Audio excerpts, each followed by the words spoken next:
There is a science to exceptional leadership. And that science is about understanding how your brain responds under pressure.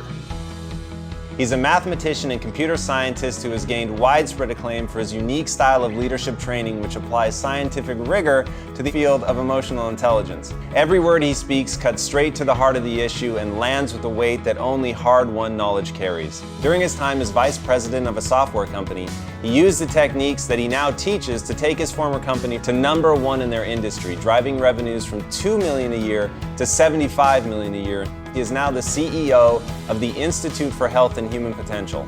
His courses on performing under pressure and his evidence-based lessons for learning to control one's own emotions have made him the leadership expert of choice for some of the world's largest companies, including Coca-Cola, Intel, Marriott, NASA, Goldman Sachs, and multiple branches of the US military. Please help me in welcoming the man who has been called insightful, inspirational, practical, and deeply passionate. The award-winning speaker who is changing the world's relationship to pressure and helping us all push the limits of our own potential, Bill Benjamin. So those same negative impacts we can have on people if they remember, the positive emotional impacts can also propel us. Can you be that kind of leader? Can you be that kind of consultant? Can you be that kind of person? Can you stay calm in that moment and connect? That is what will help drive you to exceptional leadership. There is a small almond-sized part of our brain right in the center called the amygdala. And it is the part of our brain that allowed us to learn for the first time. So unlike your autonomic system, for example, you can't change your body temperature. Gee, it's cold in this room, I'd like to raise my body temperature. Wouldn't that be cool? We become more self-focused, right? It becomes more about us because the amygdala is there to protect us. So it doesn't worry too much about what's going on with others, it's focused on us. So I want you to think about compassion. Think about accountability. Amygdalas could care less about accountability. Amygdalas don't think or cognate, they simply react. It's our source of emotional memory, and a lot of you experienced that early. When you thought of your poor leaders and you started getting a little anxious or tense, that was that emotional amygdala part of your brain remembering the negative experiences you had and starting to react. And it's like a little computer chip. It remembers all those negative memories and they are stored, and when they come up, it's like it happened yesterday, even if it was 5 years ago.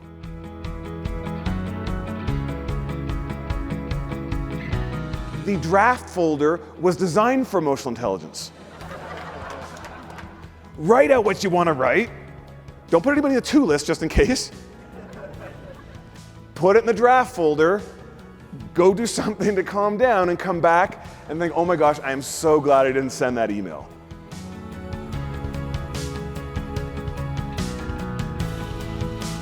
No, you don't have much change going on here at NASA, do you? No, you've got an incredible amount of change. By the way, in terms of the impact of change, I love the story of the astronauts who don't like the badge situation. I mean, these are individuals who can handle an incredible amount of pressure, who have been through some of the most challenging, uncertain, times in their lives, yet a new badge system throws them off.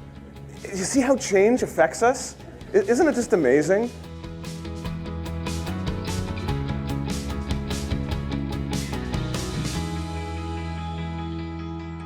I'm often asked to do programs on accountability, and I don't think accountability is about setting deadlines and holding people's feet to the fire.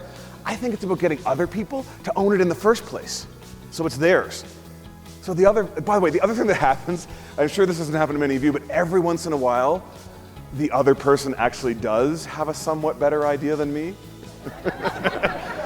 I'm not actually always right, as it turns out, and it isn't even about right or wrong. It's about collaborating and building on ideas and sharing. And if we go in and we're like, nope, this is it, I'm sure I'm clear, it shuts everyone down. And there goes engagement and innovation and inclusion. A year and a half ago, when the book had just been launched and this program was brand new, I was given the opportunity to deliver this to 100 US Marines. Now, I'm not a military guy, so I would be nervous delivering the emotional intelligence program that I've delivered, many hundreds of times, but to deliver a brand new program that I'd never done before to 100 US Marines, I was the most anxious and nervous I've been in a long time. I always remember driving over to Fort Sheridan, just north of Chicago here, and just feeling so anxious. And the funny thing is, the first thought I had was, I should probably use some of the insights and strategies I'm about to teach. Right? I haven't internalized them yet. I would like the groups that had emotional intelligence as the top percentage to stand up. Okay, I'd like you to stay standing. I'd like you to look around the room and tell me approximately what percent of the room is that. Right? It's close to 100, isn't it? Okay, go ahead and sit back down. What I love about this exercise is that it's not me standing up here being some sort of leadership guru telling you about some arcane research study that has nothing to do with you. I'll do that in a few minutes. This is in your own personal experience. What has made a leader either poor or exceptional has very little to do with their IQ. Not really much to do with their technical skills and job knowledge. It has everything to do with their emotional intelligence. I have been able to put this work into practice. And yes, I started on some people's poor leader list. I've now had people from my company go to this training and say, hey, Bill, when I went to the training, you were on my exceptional leader list. Me, math guy. So if I can do it, you can do it.